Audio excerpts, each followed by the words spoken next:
11:57 p.m., August 21st, 1942. Captain John Hetlinger crouched behind a muddy ridge on Guadalcanal, watching shadowy figures move through the jungle mist 200 yards away. In the damp air, the rustle of leaves mingled with a low murmur of Japanese troops in the distance. Moisture rose from the rain-soaked ground, enveloping the 37mm anti-tank gun he manned. The 31-year-old Hetlinger was a U.S. Marine Corps artillery officer. For months, he had been modifying a weapon never designed to kill infantry, one built to punch through tank armor. Sergeant McCullough, the gunner, gave the breech a final check and slid a seemingly ordinary round into it. Inside, though, lay a deadly device the Japanese had never seen.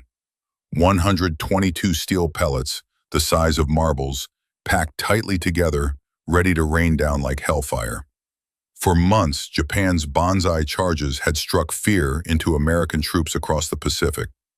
Hordes of screaming soldiers, bayonets fixed, charged headlong into battle, overwhelming enemies with sheer numbers and fanatical courage.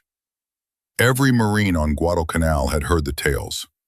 Hundreds of Japanese troops charging in unison, unstoppable, willing to die for the Emperor, dragging battles into brutal hand-to-hand combat that erased America's firepower advantage. This tactic, honed on the battlefields of China and the Philippines, broke enemy lines with its cruel simplicity and shattered morale. That night, more than 1,000 soldiers of Japan's 17th Infantry Division prepared to launch the largest Banzai charge in Guadalcanal's history. They were convinced their age-old tactics would drive the Americans into the sea. But Hetlinger's gun was not loaded with its intended armor-piercing rounds. McCullough had chambered an M2 canister round, turning this tank killer into the deadliest shotgun the world had ever seen. The round would detonate just beyond the muzzle, unleashing a storm of steel pellets across a 100 to 200-yard kill zone. The Japanese troops pouring into the jungle clearing never imagined their greatest strength was about to become their fatal weakness. 6 p.m., August 21st, Marine scouts deployed along the Lunga River spotted the enemy massing in the dense jungle west of Henderson Field and sent the first report of Japanese movements. Captain Hetlinger was cleaning his 37mm gun then. The barrel still held the warmth of its afternoon test fire. The intelligence he received was brief but chilling. Enemy strength estimated at assault size, possibly more, closing in on American defensive positions eastward under the cover of night. Lieutenant General Harukichi Hyakutake, in his command post in the mountains upstream of the Matanacall River, had been planning this offensive for 3 weeks. Since U.S. troops had landed on Guadalcanal 6 weeks earlier, his 17th Infantry Division had suffered constant losses of men and supplies, its situation growing increasingly desperate. Japanese supply convoys could only race to reinforce the island along narrow channel routes by night, hiding from American bomber patrols by day. Troops were on half rations. Many were stricken with malaria and dysentery, but Hyakutake knew a breakthrough would turn the tide of the war. Seize the American positions, recapture Henderson Field, and Japanese warplanes would return to Guadalcanal, altering the course of the entire Solomon Islands campaign. The Banzai charge was not born of pure despair. Rooted in centuries of samurai tradition and modern military doctrine, it exalted spiritual strength above material superiority. In Japanese infantry training, soldiers were indoctrinated with the belief that a determined assault could overrun any defensive position. Victory was inevitable, so long as they fought bravely with unwavering loyalty to the Emperor. From Nanjing to Manila, this human wave tactic had repeatedly smashed enemy lines, crushing the will of defenders unable to match Japanese fanaticism. Hyakutake's officers reported that while the U.S. Marines fought bravely, they had never faced a full-scale Banzai charge. The general was certain that 1,000 soldiers screaming out of the jungle in the dead of night would scatter the defenders like a typhoon blowing away leaves. Rain dripped through the jungle canopy, turning the ground beneath their feet into black mud. First Lieutenant Kenji Okada briefed his company commanders. Soldiers crouched in the underbrush, Arisaka Type 38 rifles fixed with bayonets, their faces blackened with charcoal to blend into the night. Each carried only the bare essentials, rifle and bayonet, 2 hand grenades, and ammunition for the initial assault. Speed and surprise were the keys to victory. Once they broke through the American lines, they would seize captured weapons to continue the offensive. Okada had fought in China and witnessed this very tactic crush Kuomintang forces. The terror of Japanese infantry charging with fixed bayonets and the battle cries echoing across the field had sent entire enemy divisions fleeing in panic. American defensive positions stretched along the ridge, overlooking the jungle trails with an interlocking crossfire. Meticulously planned, they funneled any attack into killing zones. Captain Hetlinger positioned his gun crew at the center of the line, a spot with unique terrain. Any attacker would have to cross a natural clearing about 150 yards wide, a perfect firing range. The M337mm anti-tank gun was built to destroy Japanese light tanks and armored vehicles, but such targets were extremely rare in Guadalcanal's thick jungle terrain. So Hetlinger spent weeks testing the M2 canister round, transforming this tank killer into a devastating weapon for infantry combat. Each canister round held 122 precision-machined .38 caliber steel pellets encased in a thin metal shell that burst the moment it left the muzzle. Upon firing, the pellets formed a massive shotgun-like cone of fire, lethal to massed infantry at ranges up to 250 yards. The weapon's direct fire capability allowed the gunner to spot targets and adjust aim directly. No forward observer or radio coordination needed, a stark contrast to mortars and artillery.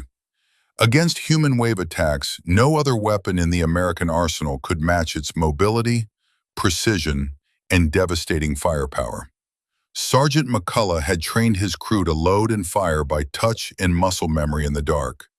Weighing just 900 pounds, the gun could be quickly moved and emplaced by 6 men, yet it was sturdy enough to absorb recoil without losing accuracy round after round. Private Miller served as the loader, responsible for chambering rounds and maintaining ammo supplies during battle. The crew had test-fired at wooden targets at various distances, watching in awe as the steel pellets tore through simulated enemy formations with surgical precision. Midnight drew near, and the sounds of the jungle shifted. Birds fell silent, insects ceased their chirping. Even the constant drip of water from tree branches seemed to pause. Marines along the line gave their weapons a final check, staring into the darkness through iron sights and binoculars. Machine gun crews tested elevation and traverse mechanisms to ensure smooth operation when firing. Mortar crews calculated distances to pre-planned targets. Riflemen counted their ammo and made last-minute adjustments to their positions. 1:05 a.m. Despite their numbers, the Japanese advanced through the jungle with expert stealth. Officers issued orders in low whispers. Companies spread out into attack formation, their lines stretching nearly half a mile wide, maximizing the psychological impact of the charge. The plan called for simultaneous attacks on multiple points of the American line, preventing defenders from concentrating fire and sowing chaos for follow-up troops to exploit. Okada positioned his regiment at the center of the assault, directly facing Hetlinger's gun emplacement. In the dark, neither man knew the other was there. The first sign of the storm came as a low rumble, gradually sharpening into the unison cry of hundreds of Japanese troops. The sound grew louder as the soldiers worked themselves into the psychological state needed for a suicide charge. American outposts reported enemy movement along the entire line. Shadowy figures moved between the trees in the dark, no longer attempting to hide. The stealth phase was over. Now spiritual strength was about to collide head-on with American steel. Centuries of samurai tradition would clash violently with modern military technology. This confrontation would decide the fate of Guadalcanal and possibly the entire Pacific War. 3 months earlier, this M337mm anti-tank gun had left the Rock Island Arsenal in Illinois bound for Guadalcanal. Engineers had designed the weapon specifically to punch through the armor of Japan's Type 95 Ha-Go light tanks. Its semi-automatic breech mechanism allowed a well-trained crew to fire 15 rounds per minute. With standard armor-piercing rounds, it could penetrate 25 millimeters of steel plate at 500 yards, more than enough to destroy Japan's thin-skinned tanks across the Pacific. Captain Hetlinger first encountered the M2 canister round during training at Camp Lejeune in North Carolina. Instructors had demonstrated its effectiveness against simulated infantry attacks. The round measured 3 inches in diameter and 4.7 inches in length, weighed 2 pounds, and packed those deadly steel pellets inside a precision-engineered metal shell. Fired, it traveled about 50 feet before a time fuse triggered the shell to burst, sending the pellets flying in a widening cone, 30 yards wide at its maximum effective range. Each pellet weighed about 1/3 of an ounce, traveling at nearly 1,500 feet per second. Their kinetic energy was enough to punch through human flesh and bone with devastating force. The concept of canister fire dated back to 18th century warfare, when artillery crews loaded cannons with grape shot to shatter massed infantry. American ordnance experts studied combat records of grape shot from the Civil War, notably at the Battle of Gettysburg, where Union artillery used it to decimate Confederate charges in open ground. The M2 canister round refined this early design, replacing irregular iron fragments with precision machined steel pellets to ensure stable ballistics and even dispersion. Quality control at Detroit manufacturing plants required each pellet to be machined to a tolerance of 0.002 inches, guaranteeing consistent flight paths upon firing. Sergeant McCullough knew the weapon's power better than most. Before deploying to the Pacific, he had served as an artillery instructor. He calculated that at the optimal range and angle, firing one canister round at a formation of soldiers standing 6 feet apart could kill or wound every man in a 60-yard wide front. The pellets retained lethal velocity out to 200 yards, but beyond 150 yards, air resistance and gravity took their toll, diminishing accuracy significantly. To maximize casualties against infantry, McCullough preferred to fire at 75 to 125 yards, a range where the pellet cone remained dense while covering a large enough area to decimate massed attacks. Unlike mortars and howitzers, the M3's direct fire capability gave it a decisive advantage against visible targets. No complex calculations, no forward observers needed to adjust fall of shot. The gunner aimed directly through an optical sight mounted above the barrel. The sight assembly included range markings for both armor-piercing and canister rounds, allowing quick adjustments for wind and elevation in combat. In daylight, a skilled gunner could place rounds within 3 yards of their target at 300 yards. But in the dark, with no artificial illumination, accuracy dropped dramatically. Private Miller had memorized the loading procedure so thoroughly he could perform it blindfolded, a critical skill in the chaos of night combat. Each 2-pound canister round had to be handled with care to avoid damaging its fragile metal shell. When fired, the semi-automatic breech let out a sharp metallic clatter, ejecting the empty casing to allow instant reloading. In sustained combat, Miller could maintain a rate of fire of 12 rounds per minute, but the crew typically fired in bursts of 3 to 5 rounds to prevent barrel overheating and conserve ammo. Logistical challenges with ammo supply had plagued Captain Hetlinger since arriving on Guadalcanal. Each gun emplacement stockpiled 50 mixed rounds, 30 canister, 20 armor-piercing, stored in waterproof buried containers near the position. Resupplying during battle required ammo carriers to ferry single rounds from an ammo dump 200 yards away, a perilous journey across ground raked by enemy fire. The weight and bulk of 37mm ammo meant each Marine could carry only 2 rounds at a time. Sustained fire depended on precise ammo management and shooting accuracy.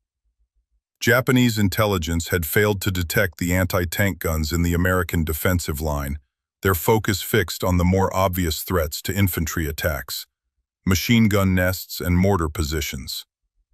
Enemy reconnaissance patrols watched roads and Marines digging in along the ridge, but missed the well-camouflaged 37mm guns aimed at key approach routes. Hyakutaki's battle plan assumed his soldiers would face only rifle and light machine gun fire during their charge, threats they could overcome with speed and resolve. Nowhere in their tactical calculations had they anticipated the devastating firepower of canister rounds. In the weeks leading up to the attack, Hetlinger's crew had drilled the firing procedure countless times, striving for split-second coordination for the moment hundreds of enemy troops burst from the jungle at once. McCullough was the gunner, responsible for aiming and firing. Miller loaded the rounds and coordinated with ammo carriers. 2 other Marines served as ammo bearers, stationed in a shallow trench 10 yards behind the gun, watching the tactical situation and ferrying rounds as needed. A 5th crew member operated a sound-powered telephone, linking to Hetlinger's command post, coordinating with other weapons and calling for artillery support if needed. The weapon's greatest limitation was its inability to fire over obstacles or provide indirect support to distant positions. Unlike mortars, which could lob rounds over hills and trees, the 37mm gun needed a clear line of sight to hit targets effectively. This meant Japanese soldiers who closed in on dead spots in the American line would be safe from canister fire. Thus, the weapon had to work in tandem with other defensive systems to reach its full potential. Hetlinger positioned the gun in the open clearing, forcing attacking Japanese troops into the open, while machine guns and rifles covered the blind spots the anti-tank gun could not reach. In the darkness ahead, the Japanese cries grew louder. McCullough made final adjustments to the gun's elevation and traverse, ensuring smooth operation when the order to fire came. The first canister round was chambered, ready to fire. Miller crouched beside the ammo pile, loading gloves on, poised for action. Hetlinger patrolled between gun emplacements, checking communications, ensuring each crew knew their sector of fire. A weapon built to destroy tanks was about to face its greatest test, against an enemy that believed spiritual strength could overcome any material advantage. Number 1:27 a.m. First Lieutenant Okada raised his sword and shouted the traditional charge cry, his voice echoing across the jungle clearing. More than 1,000 Japanese troops burst from the trees at once, their screams merging into a terrifying chorus, a sound that had shattered enemy formations from Manchuria to the Philippines. The sound wave rolled across the dark battlefield like thunder, a primal roar from soldiers who had accepted death, their only wish to take as many enemies with them as possible. Bayonets glinted in the faint starlight. The human wave surged forward, boots splashing through mud and shallow puddles, closing in on the American positions. Hetlinger watched the assault unfold through binoculars, counting the endless stream of enemy troops pouring from the jungle. The Japanese had formed a formation 300 yards wide and 20 ranks deep. Officers were scattered throughout the lines to maintain direction and momentum. Front-rank soldiers brandished rifles with fixed bayonets. Those behind wielded swords, grenades, even sharpened bamboo spears. The scale of the attack was nearly 50% larger than American intelligence had estimated. The largest concentration of enemy infantry U.S. forces had faced on Guadalcanal. McCullough tracked the advancing horde through the gun sight, waiting for the enemy to enter the pre-planned engagement range of 125 yards. In the dark, Japanese soldiers stumbled and fell, but kept moving forward without pause, even trampling their own wounded in their desperate charge toward the Marine lines. As the front rank of enemy troops closed to half the distance of the American line, McCullough's finger tensed on the trigger, making final aim adjustments. He corrected the elevation slightly to account for the gentle, downward slope of the terrain. The lead Japanese soldiers had begun to scream, guttural words and constant cries hoarsening their voices, but doing nothing to slow their advance. First Lieutenant Okada ran among his soldiers, sword held high above his head, urging his men forward. Even as machine guns on the ridge opened fire with a staccato crack, red tracers cutting through the dark and mowing down the front ranks, Japan's numerical advantage filled the gaps instantly with more troops from the rear. They stepped over the bodies of fallen comrades and pressed on. At exactly 120 yards, McCullough squeezed the trigger. He felt the brutal recoil of the 37mm gun slam the weapon back. A burst of flame lit up the jungle clearing for an instant, revealing hundreds of enemy faces contorted with battle frenzy, before the canister round burst 50 feet from the muzzle, unleashing its deadly payload. 122 steel pellets flew in a devastating cone at 1,500 feet per second, slamming into the tightly packed Japanese formation. The effect was immediate and horrific. Japanese soldiers in the center of the assault formation vanished in an instant, multiple pellets tearing through flesh and bone with lethal force, knocking them to the ground. Soldiers running at full speed crumpled mid-stride, their momentum sliding their bodies across the mud for yards before they came to a halt. The cone of destruction tore a 30-yard-wide gap in the front ranks. Dead and wounded soldiers lay scattered across the jungle floor like broken dolls. Miller had the second canister round ready. The empty casing clattered to the ground beside the gun, and he slammed the new round into the breech. The semi-automatic mechanism worked flawlessly. McCullough adjusted his aim slightly to the left, where Japanese troops still advanced despite the carnage all around them. 8 seconds after the first shot, the second followed. Steel pellets swept through another section of the assault formation, adding dozens more bodies to the growing pile of dead.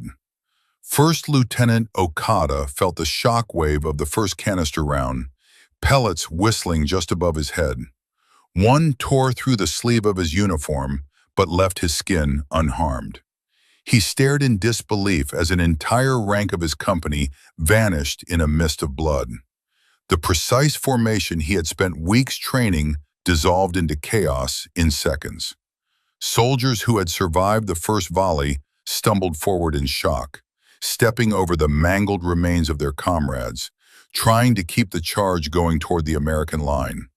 The third canister round struck a group of Japanese troops who had bunched together as they weaved through fallen comrades, an accidental cluster that proved fatal. The force of the pellets lifted some men off their feet before slamming them back down to the ground. McCullough fired with mechanical precision now, adjusting his aim between each shot to cover different sections of the assault formation. Miller fed ammo steadily, the gun's semi-automatic breech maintaining a relentless rate of fire that decimated the dense enemy ranks. Other American positions along the ridge opened fire in turn, a crossfire of rifles, machine guns, and mortars compounding the destruction wrought by the canister rounds. Japanese soldiers who escaped the steel storm found themselves trapped in a rifle crossfire. Any man who stood was cut down instantly. What had been planned as an overwhelming assault to crush American defenses with numbers had devolved into a slaughter. Enemy casualties mounted by the second, and hope of advance for the survivors faded fast. Lieutenant General Hyakutake watched the battle unfold from his command post 2 miles away.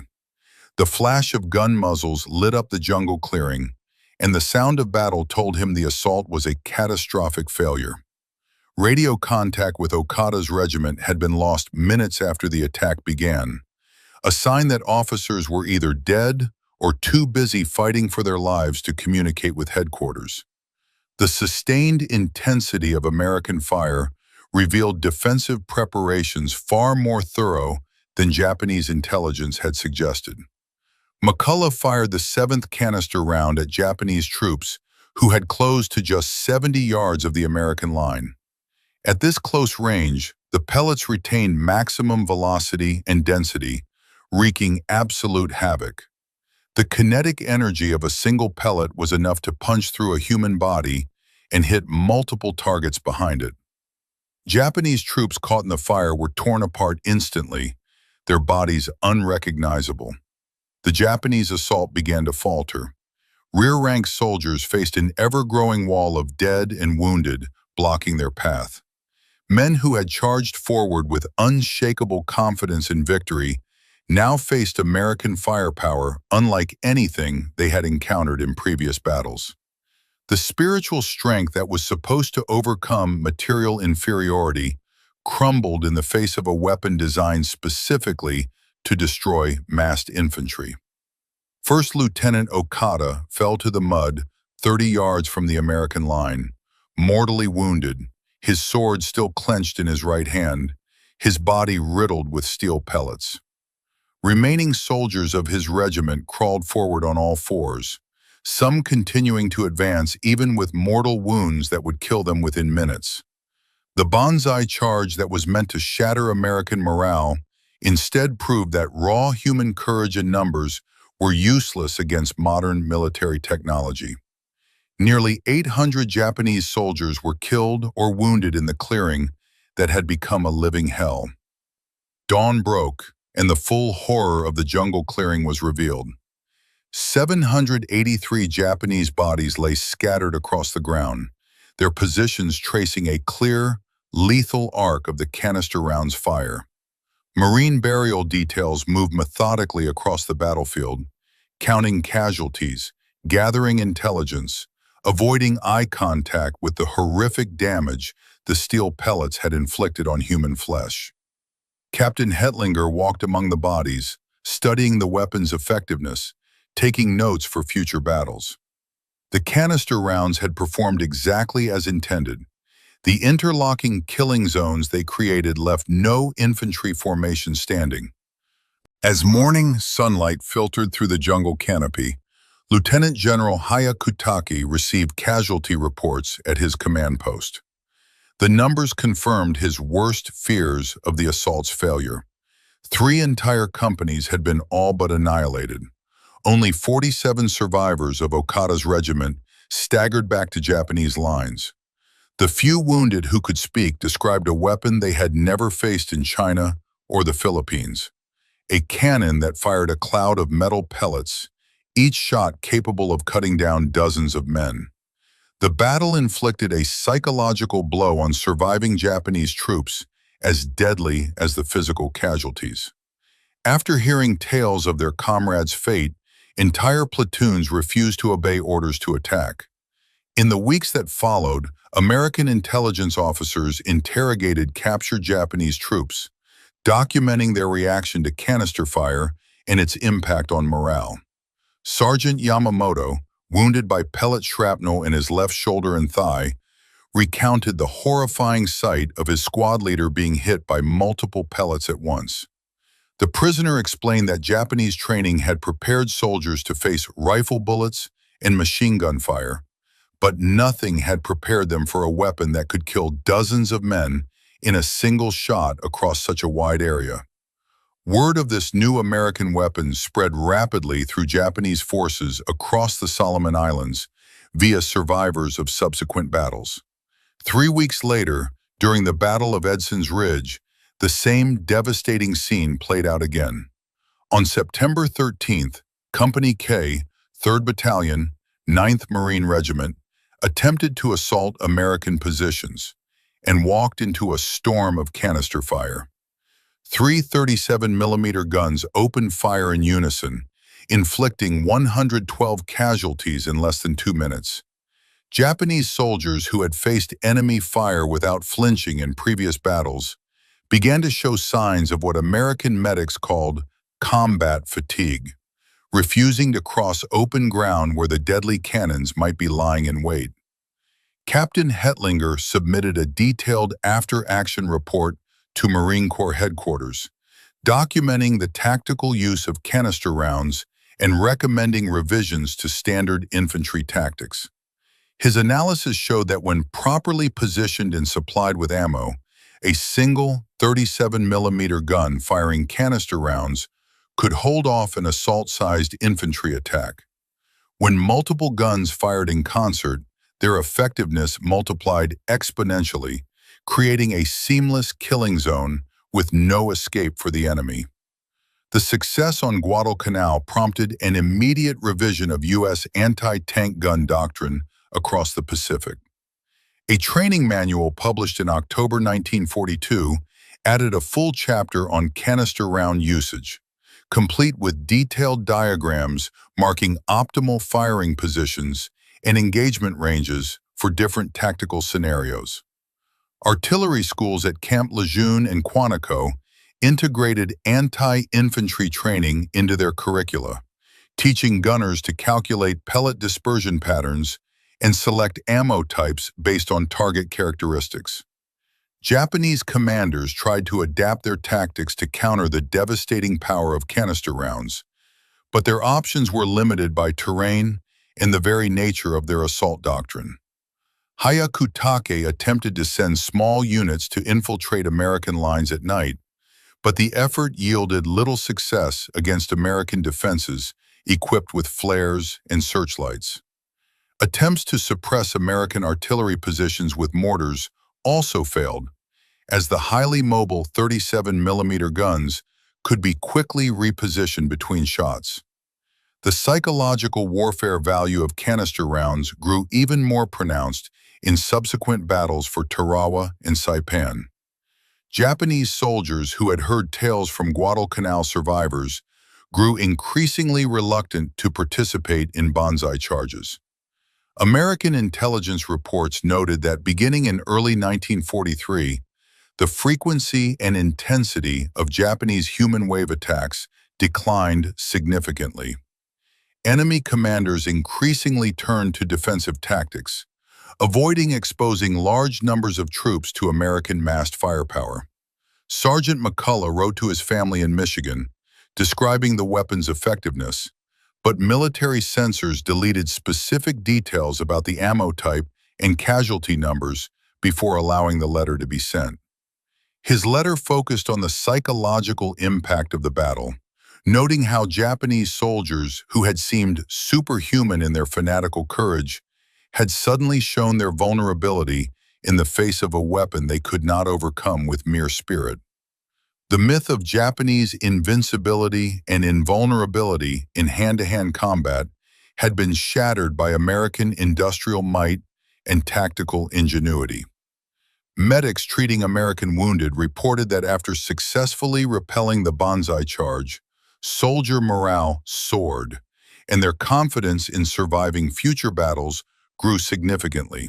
The psychological advantage of knowing American weapons could hold off the most determined enemy attacks far outweighed the immediate tactical gains. In subsequent battles, fewer Japanese soldiers managed to close in on American positions, and U.S. casualties from hand-to-hand combat dropped dramatically. In 1943, production of canister rounds was ramped up significantly. Commanders across the Pacific requested increased supplies for the upcoming amphibious assaults. The Rock Island Arsenal expanded production capacity specifically to meet demand for 37mm canister rounds. Quality control processes ensured every steel pellet met precise specifications for weight and diameter. By December 1943, U.S. forces in the Pacific had been issued more than 50,000 canister rounds, distributed to anti-tank gun units from New Guinea to the Aleutian Islands. Reinforcement training programs emphasized the importance of canister rounds in defensive combat. New recruits spent extra time learning to load and fire this special ammo in simulated combat environments. Artillery sergeants who had fought on Guadalcanal became instructors at artillery schools, passing on the invaluable lessons learned from 3 years of jungle warfare.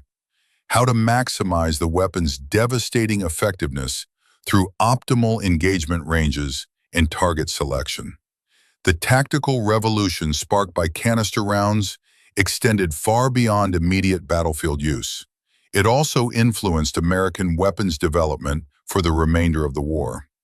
Ordnance experts began designing similar anti-infantry ammo for other artillery systems, creating a family of weapons specifically tailored to counter Japanese human wave tactics. The success of the 37mm canister round proved that innovative ammo design could drastically improve the effectiveness of existing weapons without the need for entirely new manufacturing schemes or large-scale retraining of troops. Japan's military leadership gradually abandoned the Banzai charge as a core tactical doctrine, admitting that American firepower had evolved to a level traditional methods could not match. The nature of warfare in the Pacific shifted rapidly, with both sides adapting to the new reality. But the first clash between Japanese courage and American steel pellets left a psychological mark that endured for the rest of the conflict.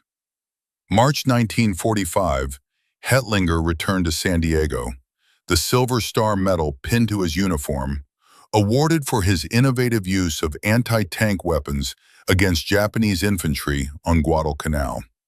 The simple medal seemed an inadequate recognition for a tactical innovation that had fundamentally altered the course of the Pacific War.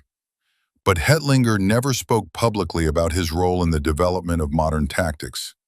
He accepted a teaching position at the Marine Corps Artillery School, spending the rest of his military career teaching a new generation of gunners the lessons of 3 years of jungle warfare. The M3 37mm anti-tank gun's combat performance far exceeded its original design specifications. It fought in every major Pacific campaign from Guadalcanal to Okinawa. By the end of the war, a total of 4,800 units had been produced, and American arsenals had manufactured more than 2 million canister rounds. The weapon's versatility, performing both anti-tank and anti-infantry roles, made it an indispensable piece of equipment for Marine and Army units fighting in terrain where larger artillery could not be effectively deployed. Sergeant McCullough survived 4 major amphibious assaults before returning to his hometown in Michigan in December 1945. His service record chronicled his combat experience from Guadalcanal to Okinawa. He never forgot the sound of steel pellets hitting human flesh, a wet, tearing sound that haunted his nightmares for decades after the war. McCullough went on to work as a machinist in Detroit's auto industry, applying the precision manufacturing skills he had learned in the military to peacetime production. But he never spoke to his family about the true power of the weapon he had manned in the Pacific. Post-war Japanese military historians acknowledged that the tactical surprise of American canister fire was a major factor in the failure of traditional assault tactics that had proven so effective in China and Southeast Asia. Colonel Nobuyoshi Masuda, a surviving Japanese officer who wrote extensively about Japan's military defeats, cited the encounter with canister fire on Guadalcanal as the turning point that forced a fundamental revision of Japanese infantry doctrine. The weapon had inflicted a psychological blow on Japanese soldiers, as severe as the physical casualties. Entire units lost their faith in their ability to overrun American defensive positions with mere spiritual resolve. Private Miller completed his military service in April 1946, having participated in 5 amphibious assaults. His 37mm gun crew had used canister rounds to devastating effect against the enemy time and again.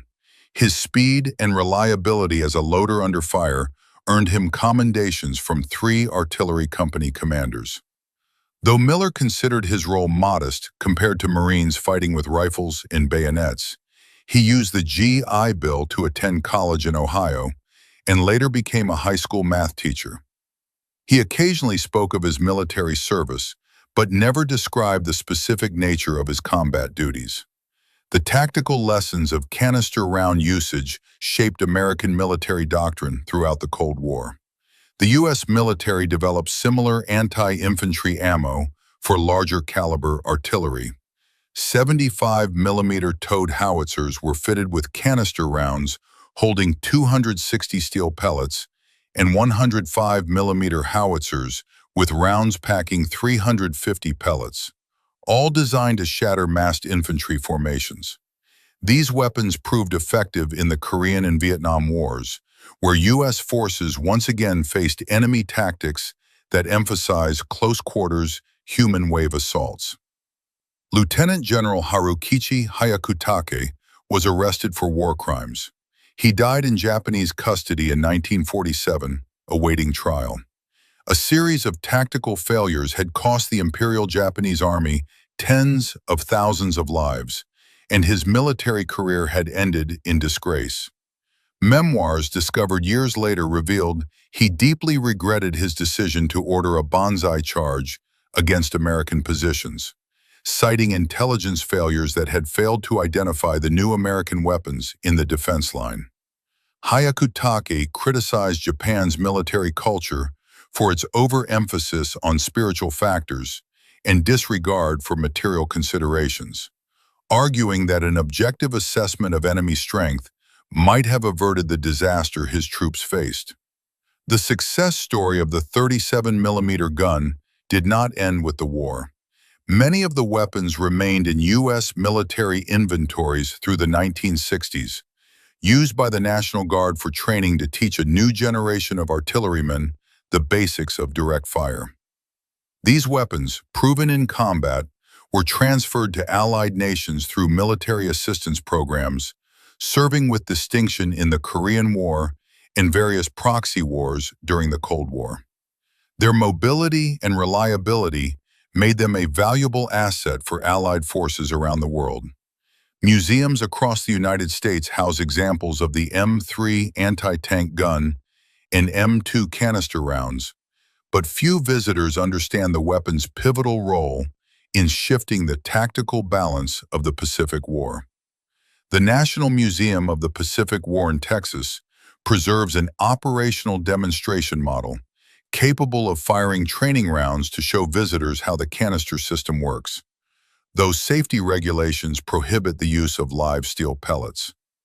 Related educational materials describe the weapon's dual role, but focus primarily on its anti-tank capability rather than its devastating effectiveness against infantry targets. Manufacturing records preserved at the Rock Island Arsenal detail the precise craftsmanship required to produce effective canister rounds. Quality control processes demanded pellet tolerances measured in thousandths of an inch.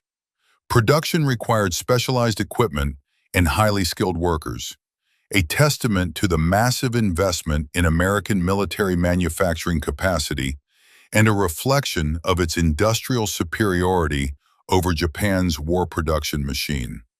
By 1944, American factories were producing canister rounds faster than combat units could consume them, building a strategic stockpile that ensured ample supplies for future operations.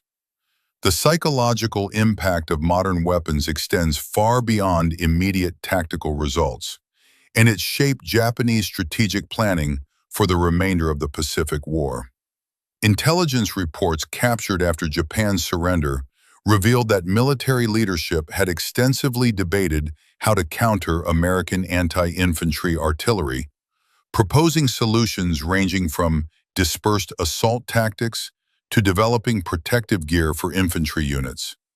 But none of these countermeasures came to fruition, hampered by declining industrial capacity and the ever-increasing sophistication of American defensive systems. Captain Hetlinger's innovation is a microcosm of American tactical adaptability during the Pacific War. Frontline troops modifying existing weapons and procedures to meet the unique demands of combat. Similar innovations could be seen across the battlefield. Napalm developed for jungle warfare, flamethrowers used to attack fortified positions, and more.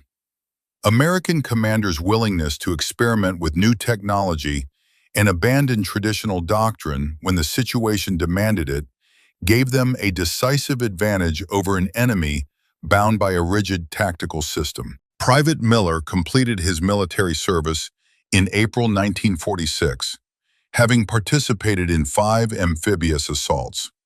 His 37-millimeter gun crew had used canister rounds to devastating effect against the enemy time and again. His speed and reliability as a loader under fire earned him commendations from 3 artillery company commanders. Though Miller considered his role modest compared to Marines fighting with rifles and bayonets, he used the GI Bill to attend college in Ohio and later became a high school math teacher. He occasionally spoke of his military service, but never described the specific nature of his combat duties. The tactical lessons of canister round usage shaped American military doctrine throughout the Cold War. The U.S. military developed similar anti-infantry ammo for larger caliber artillery. 75-millimeter towed howitzers were fitted with canister rounds holding 260 steel pellets, and 105-millimeter howitzers with rounds packing 350 pellets, all designed to shatter massed infantry formations. These weapons proved effective in the Korean and Vietnam Wars, where U.S. forces once again faced enemy tactics that emphasize close-quarters, human wave assaults. Lieutenant General Harukichi Hyakutake was arrested for war crimes. He died in Japanese custody in 1947, awaiting trial. A series of tactical failures had cost the Imperial Japanese Army tens of thousands of lives, and his military career had ended in disgrace. Memoirs discovered years later revealed he deeply regretted his decision to order a Banzai charge against American positions, citing intelligence failures that had failed to identify the new American weapons in the defense line.